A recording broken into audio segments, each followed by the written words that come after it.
Bonjour, bonjour à tous.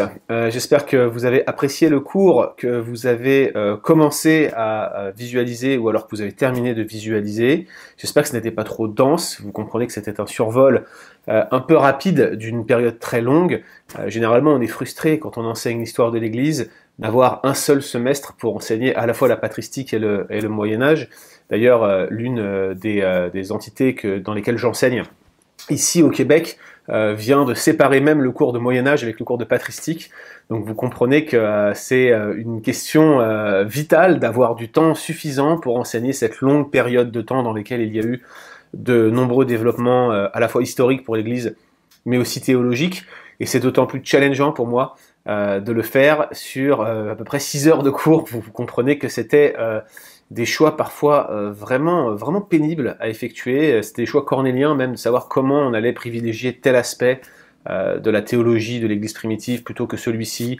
Comment est-ce que je peux faire pour présenter succinctement à la Trinité sans que ça ne me prenne 6 heures de cours, parce qu'il y a énormément de choses à dire. J'ai fait l'impasse, comme je vous l'ai dit, sur des éléments qui seront revus, notamment dans le cours de Christologie, comme la question des deux natures de Christ sous l'angle historique. Alors, figurez-vous qu'en même temps, on n'a pas énormément de questions.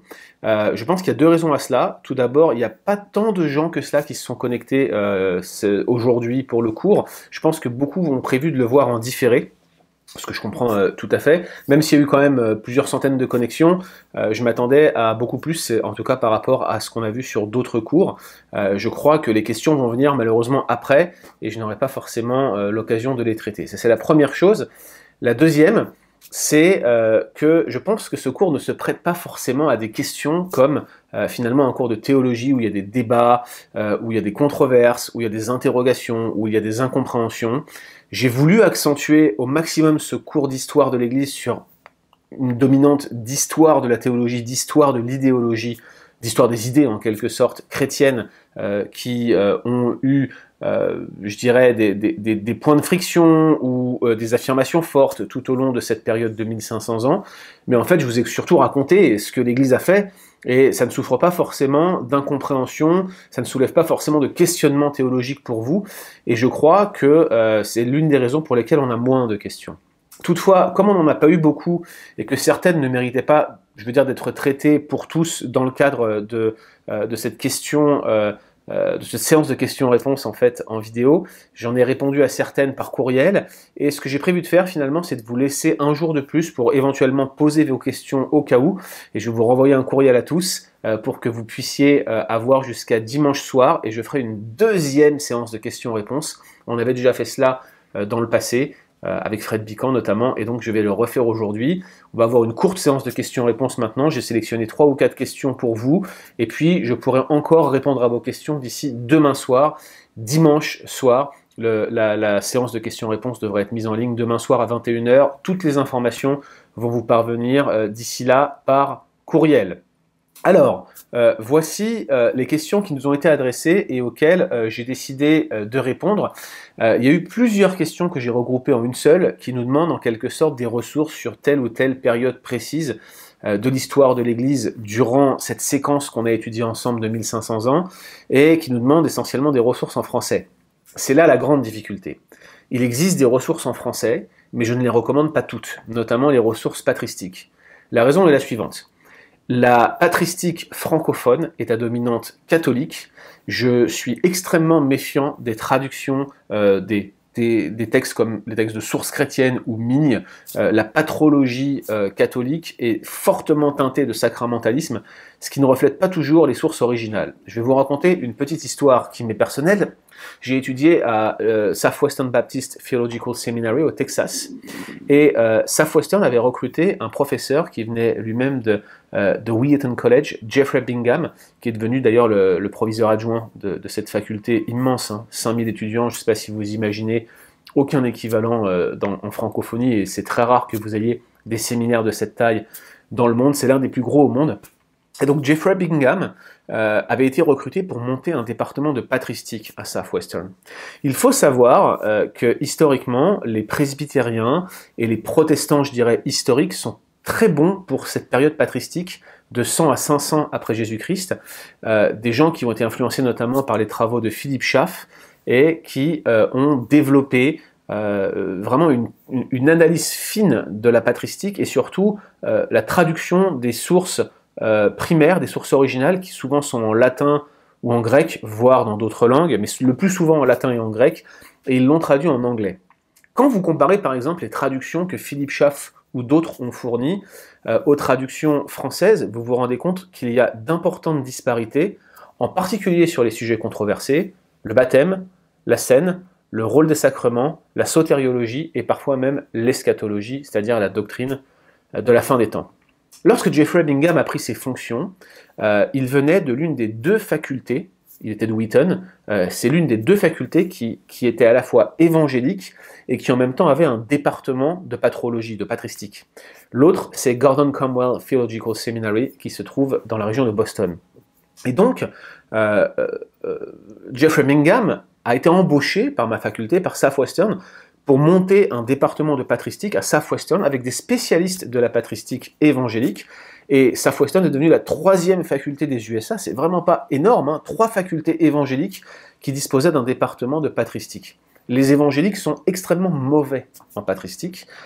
Déjà, ils ne sont pas très friands d'histoire, ils ne s'intéressent pas tant que ça à l'histoire de la Réforme, mais ils ont du mal à aller recoller leur mouvement aux siècles qui ont précédé. Déjà, la théologie Moyen-Âge est souvent très peu abordée, la théologie du Moyen-Âge, pardon, mais la théologie patristique est tout bonnement ignorée par la plupart des évangéliques qui n'y connaissent rien, alors que c'est même cette redécouverte patristique qui a propulsé l'existence de notre mouvement évangélique. Pascal Denot vous en dira plus le 27 février prochain pour la deuxième séquence de ce cours d'histoire de l'Église.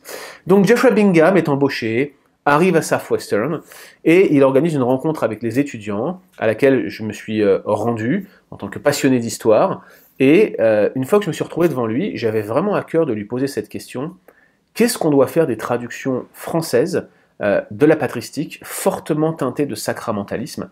Qu'est-ce que je dois faire des divergences qui existent entre, par exemple, Philippe Schaff d'un côté et ses traductions en anglais, et les ressources de patrologie de Migne, ou la collection Sources chrétiennes, qui donne parfois une traduction complètement différente de celle de Schaff. Je lui ai dit, qui a raison? Est-ce que les pères de l'Église étaient sacramentalistes? Est-ce que, par exemple, ils croyaient à la régénération baptismale? Et la réponse que m'a donnée Jeffrey Bingham était extraordinaire. Je trouve qu'il m'a dit, mon cher monsieur, il vous faut apprendre les langues originales, c'est pour ça que vous êtes là, apprenez le latin, apprenez le grec. Et je n'ai pas appris le latin, je me suis spécialisé en Ancien Testament, donc je me suis écarté un petit peu de cette passion. Toutefois, ce que dit Bingham, c'est vérifier les sources primaires. Chose que la plupart d'entre vous qui vous êtes joints à ce cours aujourd'hui, vous n'êtes pas capable de faire. Je ne suis pas capable de le faire. Je veux dire, c'est pas une tare de ne pas connaître le latin et le grec. Nous avons tous des priorités dans la vie. Mais le point que j'essaye de souligner ici, c'est que toutes les ressources patristiques que vous pourriez avoir à votre disposition en français ne sont pas forcément bonnes. Et pour le peu que j'ai étudié étudié en profondeur la question de la régénération baptismale. J'ai d'ailleurs écrit un ouvrage à ce sujet qui s'intitule « Je répandrai sur vous une eau pure ». Toutes les ressources patristiques que j'ai pu étudier, eh bien, elles rendaient compte d'une mauvaise traduction de la part de certaines épîtres antiques ou de certaines sources antiques. Donc je ne vous recommande pas forcément d'aller consulter les ressources de patrologie existantes en français. Si vous maîtrisez l'anglais, je vous encourage à lire Philippe Schaff, qui à mon avis est souvent bien plus proche des originaux. J'apprécie particulièrement le blog de nos amis presbytériens, qui s'appelle Par la foi, qui ont traduit de nombreuses ressources, qui ont fait un effort de traduction, parfois malheureusement de l'anglais au français, mais je vous encourage à aller voir ce qu'ils disent de la patristique. Je ne suis pas d'accord avec tout sur ce site, notamment sur les questions relatives au baptême. Néanmoins, je vous encourage à aller jeter un œil. Vous auriez beaucoup de bonnes choses à y retrouver. Alors en ce qui concerne les ressources plus générales, les ressources secondaires qui traitent de l'histoire de l'Église, l'introduction à l'histoire de l'Église et toutes ces choses-là, eh bien malheureusement, en ressources évangéliques produites dans nos milieux par nos maisons d'édition, chers amis, on n'a pas grand-chose. Il y a un très bon ouvrage qui vient de paraître, dont j'ai publié quelques bonnes feuilles sur le Bon Combat parce que j'étais enthousiaste de cette parution.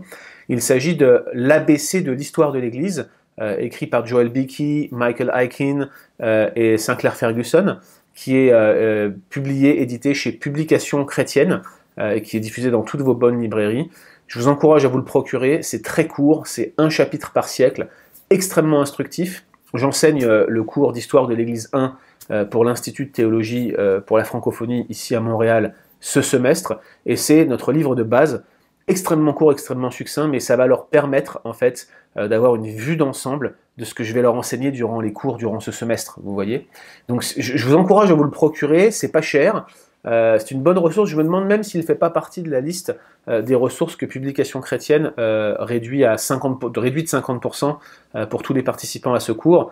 Consultez vos emails si vous n'avez pas vu passer l'information, vous avez 50% de réduction sur un grand catalogue d'e-books. Ce serait dommage de passer à côté, mais cet ouvrage, je vous le recommande chaudement. L'autre ouvrage bien connu, qui est un peu le cours d'introduction classique, notamment dans les instituts de Nogent, mais aussi ailleurs, hein, je pense à l'IBG, c'est ce classique de Jules Marcel Nicolle, qui s'appelle Le précis d'histoire de l'Église. Donc moi je pense que j'ai une vieille édition ici, je ne sais plus en quelle année je l'ai acheté, en 2005, non, c'est pas forcément la plus vieille édition. C'est édité par les éditions de l'Institut biblique de Nogent. C'est très intéressant parce qu'il ne passe pas sous silence la théologie du Moyen-Âge, même si je pense qu'il passe un peu rapidement sur certaines notions. Mais c'est imprécis, c'est une introduction, c'est un survol, un peu plus étoffé que l'ABC de l'histoire de l'Église. Je vous recommande de vous le procurer si vous le souhaitez. Je crois qu'à la Maison de la Bible, il doit être autour de 15 €, quelque chose comme ça. Jetez un œil. Toujours est-il que voilà, c'est un excellent ouvrage d'introduction, et j'aimerais vous en citer deux autres. Alors j'en ai qu'un seul volume ici avec moi au Québec, l'autre volume je l'ai laissé en France, comme la plupart de mes livres. Je vous rappelle que je rentre en France bientôt, la peste revient, n'est-ce pas? Le premier volume que je voulais mentionner, écrit par Jacques Blocher et Jacques Blandenier, c'est le précis d'histoire des missions, l'évangélisation du monde, extrêmement instructif et stimulant pour votre foi, de voir comment les missions ont pris forme. L'influence des moines irlandais, par exemple, est absolument incroyable, et vous allez voir des histoires souvent négligées, comme celle de Cyril et de Méthode, ceux qui ont évangélisé les Slaves. Donc, moi, je vous encourage à vous procurer cet ouvrage-là, et ce deuxième volume qui s'appelle L'essor des missions protestantes, qui va vous parler de toute la clique, là, William Carey, et tous les missionnaires, et puis les fameux Moraves que j'ai mentionnés dans le cours.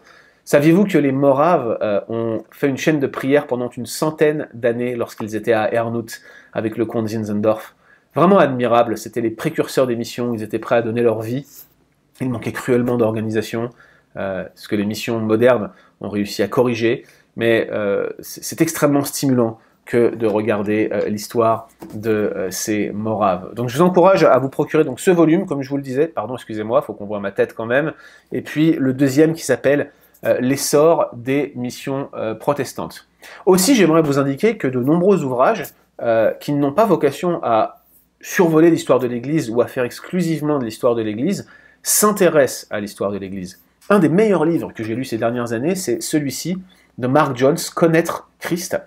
Connaître Christ, c'est un ouvrage qui traite de Christologie et des grands aspects de la Christologie. C'est des chapitres assez courts, accessibles, enraciné dans la littérature des puritains et dans l'histoire de l'Église, donc vraiment avec une teinte très XVIIe siècle de la part de Mark Jones, vraiment encourageant, vraiment stimulant, mais aussi une grande dominante historique. Ce style d'ouvrage existe. J'ai mentionné, je crois, très brièvement le livre de mon collègue Pascal Denot, qui, je le rappelle, enseigne le prochain cours. Eh bien, Pascal a écrit un livre sur les alliances, qui s'appelle Une alliance plus excellente.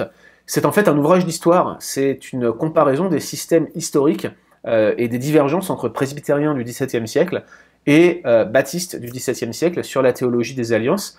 C'est une approche historique, c'est ce qu'on appelle de la théologie historique, et c'est ce que j'ai essayé de faire au maximum dans ce cours, non seulement de survoler les grandes séquences de l'histoire de l'Église, mais aussi de vous donner des indications de l'évolution de l'idéologie, de la théologie, et finalement de la vision du monde des chrétiens à ces époques. Ce style d'ouvrage, qui sont des monographies, pourrait vous éclairer aussi sur tel ou tel aspect de l'histoire de l'Église.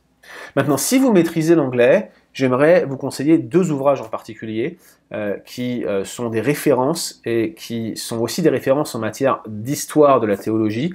Le premier est bien connu, j'y reviens souvent, regardez, j'ai plein de post-it dessus, il s'appelle Historical Theology de Alistair McGrath.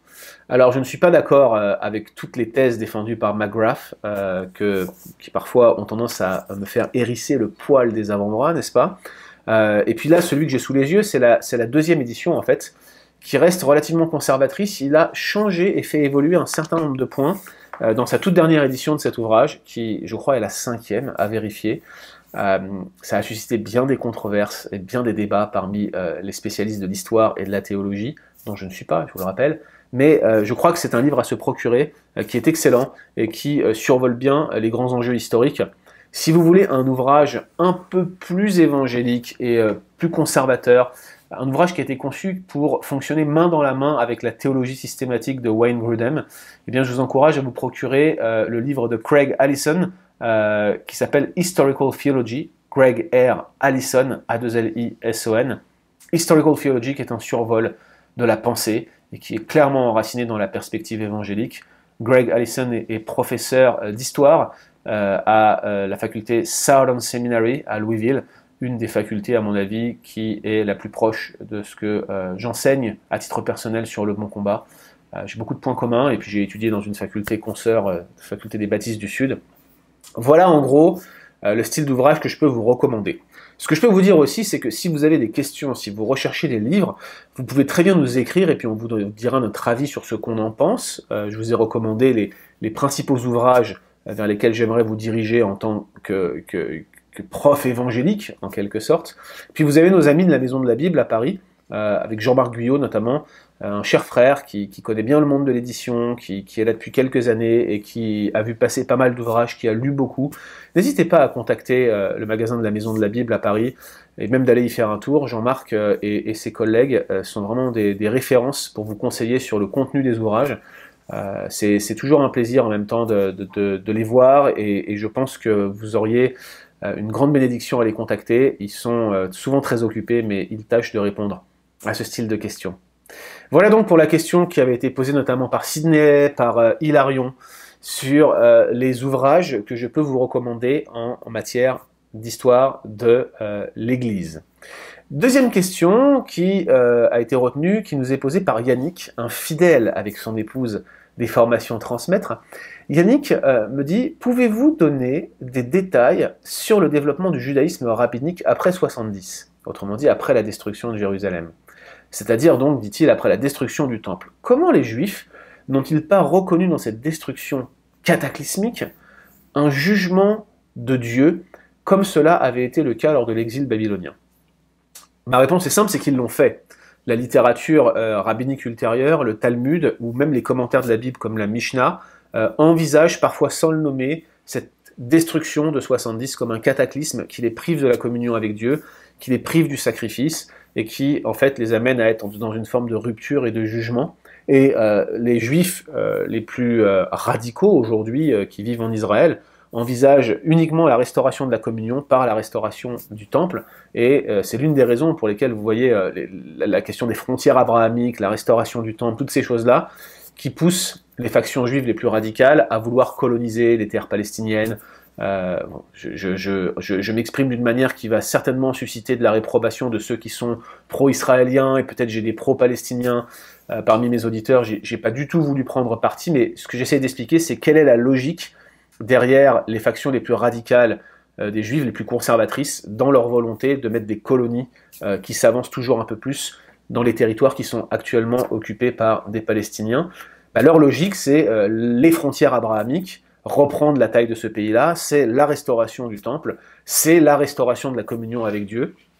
Et donc ça fait écho effectivement à cette idée que en 70, un grand jugement s'est abattu sur le peuple. Alors non seulement la littérature rabbinique en rend témoignage, mais c'est pas non plus exclusivement les rabbins qui vont en parler. Flavius Joseph, par exemple, qui était un général juif qui va en quelque sorte trahir les siens après la chute de Massada et qui va se joindre aux Romains, va devenir un historien qui va écrire son histoire de la guerre des Juifs, va rendre témoignage des horreurs qui ont eu lieu pendant la chute de Jérusalem. Pascal Denot avait fait un excellent sermon, il a fait toute une séquence de messages, de prédications sur Matthieu chapitre 24, qu'il interprète de manière prétériste partielle. Autrement dit, pour lui, les cataclysmes qui sont décrits dans Matthieu 24 se sont tous, pour la plupart, accomplis en 70 après Jésus-Christ et préfigurent, en quelque sorte, ce grand jugement final qui viendra à la fin du monde. Je trouve que cette série est vraiment excellente. Pascal a vraiment confirmé je dirais des intuitions que j'avais sur la lecture de ce texte. J'étais plutôt moi aussi prétériste partiel, sans avoir forcément creusé le sujet. Et dans l'un des sermons, il compare et il montre comment en fait certains des signes qui sont mentionnés par Jésus dans Matthieu 24 se sont réellement accomplis et trouvent leur correspondance dans la destruction de Jérusalem et la destruction du temple notamment. Et il cite à plusieurs reprises la guerre des Juifs de Flavius Joseph. J'avais pris un florilège de quelques citations que Pascal avait utilisées. J'avais été franchement impressionné par l'horreur de l'attitude des Romains lors de la chute de Jérusalem en 70. Ça a l'air tellement pire comment c'est décrit que la chute de Jérusalem en 587 avant Jésus-Christ pour les déportations à Babylone. On a le sentiment que c'était un véritable massacre, encore pire qu'initialement. Même les plus pauvres ne sont pas épargnés. Les Juifs s'entre-déchiraient à l'intérieur de la ville assiégée, avec une faction zélote qui tuait tout le monde, tous ceux qui ne pensaient pas comme eux. On a le sentiment de quelque chose que... Laissez-moi vous exprimer le fond de mon cœur. J'ai de la famille, personnellement, qui est morte dans les camps de concentration durant la Deuxième Guerre mondiale, donc ça me touche de près. Pour moi, pour les miens, pour ma maman, pour tous ceux qui étaient de ma famille, d'une ascendance juive, qui est une partie de ma famille seulement. Et clairement, on est outré par ce qui s'est passé, par l'horreur des mises à mort pendant la Deuxième Guerre mondiale, mais en lisant ce témoignage de Flavius Joseph, ça vous glace le sang et ça laisse à penser que jamais il y a eu une telle calamité contre les Juifs dans l'histoire que ce jugement de 70. C'est vraiment comme ça que Flavius Joseph le reconnaissait. Laissez-moi vous lire quelques extraits, hein. Je vous renvoie vers cet article. Vous allez sur Le Bon Combat, vous tapez dans la barre de recherche sur la loupe Flavius Joseph et la Grande Tribulation. Un extrait, regardez. La guerre que les Juifs engagèrent contre les Romains est la plus considérable non seulement de ce siècle, mais peu s'en faut, de toutes celles qui, au rapport de la tradition, ont surgi soit entre cités, soit entre nations. Il écrit ça au 1er siècle après Jésus-Christ. On pourra critiquer les accusations que je dirige contre les tyrans et leurs séquelles de brigands, les gémissements que je pousse sur les malheurs de ma patrie. On voudra pourtant pardonner à ma douleur, fût-elle contraire à la loi du genre historique. Car de toutes les cités soumises aux Romains, c'est la nôtre qui s'est élevée au plus haut degré de prospérité pour retomber dans le plus profond abîme de malheur. En effet, toutes les catastrophes enregistrées depuis le commencement des siècles me paraissent par comparaison inférieures aux nôtres. Et comme ce n'est pas l'étranger qui est responsable de ces misères, il m'a été impossible de retenir mes plaintes.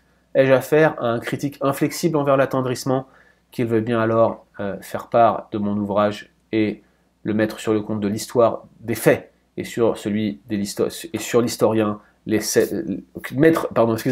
qu'il veuille bien alors faire deux parts de mon ouvrage et mettre sur le compte de l'histoire les faits et sur celui de l'historien les larmes. Excusez-moi pour cette mauvaise lecture de cet extrait. Mais vous comprenez que la douleur de Flavius Joseph, elle est clairement motivée par le fait que c'était une souffrance qu'il n'avait jamais vue. Je vous rappelle que c'était un général d'armée, donc il était habitué à voir des morts. Mais en plus, le fait que c'est les Juifs qui se sont entre-déchirés entre eux, au-delà même du fait que ce soit les Romains qui les aient massacrés. Et donc, ce qu'il y voit là, et ce que nous y voyons quand on lit cette citation, c'est un écho, vous savez, par exemple, des Madianites qui montent contre Gédéon et puis qui finissent par s'entretuer, parce qu'il y avait différentes factions et différentes tribus. Là, nous dit Flavius Joseph, on a un peuple uni, on a un peuple qui est censé lutter contre l'envahisseur, et en fait, il s'entretue avec des zélotes. Lorsque la guerre civile éclate, vous avez des chefs juifs qui vont perdre le contrôle au profit des zélotes, et résultat, la population elle est prise en otage, et vous allez avoir 12 000 cadavres à l'intérieur de la ville, qui vont être en putréfaction et qui vont joncher la ville. Joseph écrit « Il est impossible de raconter en détail les forfaits de ces gens, mais pour le dire brièvement, il n'y a pas de ville qui ait enduré tant de misère, ni de génération qui, dans la suite des temps, ait produit tant de scélératesse. Le désespoir des factieux, écrit-il, croissait, il parle des zélotes ici, croissait avec la famine. De jour en jour, ces deux terribles fléaux s'exaspéraient, les factieux et la famine. On ne voyait de blé nulle part, les factieux envahissaient les maisons pour y faire des perquisitions, puis s'ils y trouvaient de la nourriture, ils maltraitaient les propriétaires en prétextant leur refus de la livrer. S'ils n'en trouvaient pas, ils mettaient ces gens à la torture pour avoir caché leurs provisions avec trop de soin. Donc les civils étaient massacrés par leurs propres compatriotes. C'est incroyable. Une preuve que ces malheureux possédaient ou non de la nourriture se tirait de l'état de leur corps. Ceux qui semblaient encore solides passaient pour avoir assez à manger, mais on épargnait ceux qui étaient déjà épuisés, estimant absurde de tuer des gens qui allaient bientôt mourir de faim. La famine triomphe de tous ces sentiments. Il n'y en a pas qu'elle supprime aussi facilement que le scrupule. Des femmes, des enfants, et chose triste entre toutes, des mères arrachèrent des aliments de la bouche d'un époux, d'un père, d'un enfant, et quand les êtres les plus chers s'éteignaient dans leurs bras, les ravisseurs n'avaient pas honte de leur enlever jusqu'aux gouttes qui soutenaient leur vie. Voilà ce qui s'est passé lors de la chute de Jérusalem, et clairement des auteurs comme Joseph les ont vus comme ces événements, ils les ont vus comme un véritable acte de jugement de Dieu, et donc par conséquent ils les ont vus comme une occasion en fait de se repentir devant Dieu. Yannick me pose une autre question qui mérite sans doute une clarification dans le cours. Il dit, tu dis que les chrétiens ont trouvé un refuge dans le judaïsme en raison des similitudes dans leur piété. Il m'indique le lieu où j'ai dit ça. Pourquoi dis-tu cela puisque le Nouveau Testament souligne abondamment l'antagonisme constant entre les Juifs et les chrétiens? Absolument, Yannick, le Nouveau Testament souligne bien cet antagonisme et je ne dis pas que les Juifs ont protégé les chrétiens, c'est pas du tout ce que j'ai dit. Je dis que les chrétiens étant perçus par les Romains comme des sujets qui étaient un substrat ou une déviation du judaïsme, ils étaient perçus comme des Juifs et par conséquent ils jouissaient des privilèges du judaïsme au moins pendant le premier et toute une partie du deuxième siècle, ce qui faisait d'eux des citoyens relativement protégés et une persécution relativement limitée à quelques incidents ici et là qu'on voyait de la part des païens lorsqu'il y avait un tumulte qui se créait ou lorsqu'il y avait un conflit entre juifs et païens. En réalité, la principale persécution contre les chrétiens au 1er siècle et pendant une partie du 2e siècle, c'est une persécution des juifs, mais c'est vrai qu'il y a eu quelques poches de tribulation dans l'histoire, c'était pas quelque chose d'absolu que je disais là. Je disais que la considération que les autorités romaines avaient pour les juifs, et c'est une considération que je rappelle être modérée, ils étaient des citoyens étrangers, des résidents étrangers en quelque sorte, eh bien c'est étendu aux chrétiens pendant un temps. Puis quand on a compris que les chrétiens étaient autre chose que les juifs, que c'était en train d'infiltrer toute la société, et que ça allait probablement retourner l'Empire, parce que ça attaquait directement ce liant social, ce ciment qu'était le paganisme romain, et bien là on a commencé à véritablement les persécuter. Donc j'espère que ça clarifie ce que j'ai voulu dire, je crois que j'ai dit ça dans le premier module. Dernière question pour cette séance de questions-réponses, et je vous garantis qu'il y en aura une autre. Je vous envoie ce courriel. Vous allez le recevoir en même temps que l'information de la diffusion de cette vidéo sur le cours en ligne. La question est la suivante. Pourquoi de nombreux théologiens affirment que les pères de l'Église ne croyaient pas à la substitution pénale, alors que toi, tu affirmes le contraire, en tout cas subtilement dans le cours? Oh, je suis très heureux que quelqu'un ait enfin soulevé ma subtilité, parce qu'en fait, j'ai pas eu l'impression de l'affirmer subtilement, et généralement, on me loue pour beaucoup de choses, pas tant que ça en fait, mais rarement pour ma subtilité, à vrai dire. C'est vrai qu'il y a une espèce d'idée reçue, un peu populaire sur les bords. La doctrine de la substitution pénale n'est pas populaire, mais il y a une idée répandue, que les premiers chrétiens ne croyaient pas à la substitution pénale. Voilà une remarque de ce niveau que j'ai glanée sur un site qui prétend être un site théologique sur Internet. Les premiers chrétiens n'avaient pas une compréhension claire du but de la mort de Christ sur la croix et de ce qu'elle a accompli. Voilà ce que dit ce site. L'idée de substitution est une invention tardive dont le but est d'expliquer la mort autrement embarrassante de Christ. En fait, ce n'est pas avant l'écrit d'Anselme, dont on a mentionné l'existence dans ce cours, Cur Deus Homo, pourquoi le Dieu homme, ce n'est pas avant l'écrit d'Anselme au Moyen-Âge que l'idée d'une mort à la place des pécheurs est apparue. C'est bien entendu faux, c'est complètement faux, et à vrai dire, l'idée d'une mort à la place des pécheurs n'est pas directement traitée par Anselme, puisque je vous le rappelle, Anselme, c'est pas la théorie de la substitution pénale, mais plutôt la théorie de la satisfaction. C'est plutôt pourquoi est-ce qu'il fallait que Dieu soit à la fois homme, et pourquoi fallait-il que l'expiation soit accomplie par un Dieu et un homme. La substitution n'est pas clairement le cœur de son argument. Alors, laissez-moi vous dire deux choses. Deux choses très simples. La première, c'est qu'on a des textes très anciens, notamment parmi les pères apostoliques. Vous vous souvenez, hein, c'est cette littérature post-apostolique la plus ancienne dont on dispose. On en a un qui s'appelle l'Épître à Diognète, qui traite clairement de la substitution pénale. Laissez-moi vous en parler brièvement et vous lire quelques lignes. Regardez ce que dit l'Épître à Diognète. « Quand nous avons démontré que nous étions incapables d'entrer dans le royaume de Dieu par nous-mêmes, nous en avions été rendus capables par la puissance de Dieu, car notre manière injuste de vivre est devenue manifeste et il est clairement apparu que nous ne pouvions pas attendre que le jugement, et la mort comme ultime récompense. » Donc l'auteur de l'Épître à Diognète a compris que son péché l'envoie en enfer.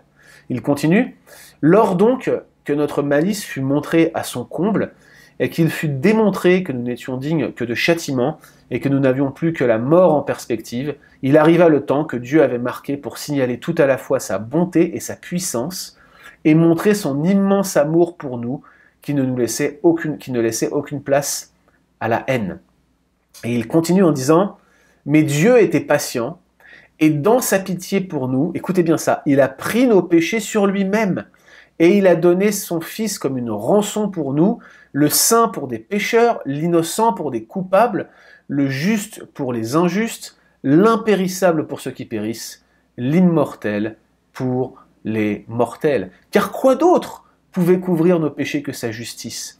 Comment nous qui étions sans loi et impies pouvions-nous être justifiés si ce n'est par le Fils de Dieu seul? Oh, quel doux échange! Cette notion de doux échange, c'est clairement la substitution qui est en jeu, la substitution pénale. Et il continue que les actes impies de beaucoup soient cachés par celui qui était juste et que la justice d'un seul les justifie. Un texte qui doit dater autour de 110, 115 après Jésus-Christ. Très ancien, qui témoigne de la substitution pénale. Alors je vous ai mentionné cette vidéo d'Henri Blocher, Pierre Sauvagne-Chauny et moi-même dans le cadre de la conférence Christ mort pour nous. Je dois avouer que Pierre Sauvagne et moi attendions le professeur Henri Blocher au tournant, car nous avions lu son ouvrage Péché et rédemption et nous étions tous les deux un tout petit peu embêtés par son traitement de la théologie de la substitution pénale, où il disait, Henri Blocher, dans son ouvrage Péché et rédemption, que la patristique, à l'exception de l'Épître à Diognète, avait généralement complètement ignoré la doctrine de la substitution pénale avant d'en arriver à Anselme. Ça nous embêtait beaucoup, car on pensait que des personnes comme Cyril d'Alexandrie, Cyprien de Carthage et d'autres avaient défendu la doctrine de la substitution pénale, et Pierre Sauvagne-Chauny, qui est un très très bon systématicien, bien meilleur que je ne le serai jamais, avait même compilé une citation de Père à cet effet, et on pensait qu'on allait avoir ici un petit désaccord avec Henri Blocher.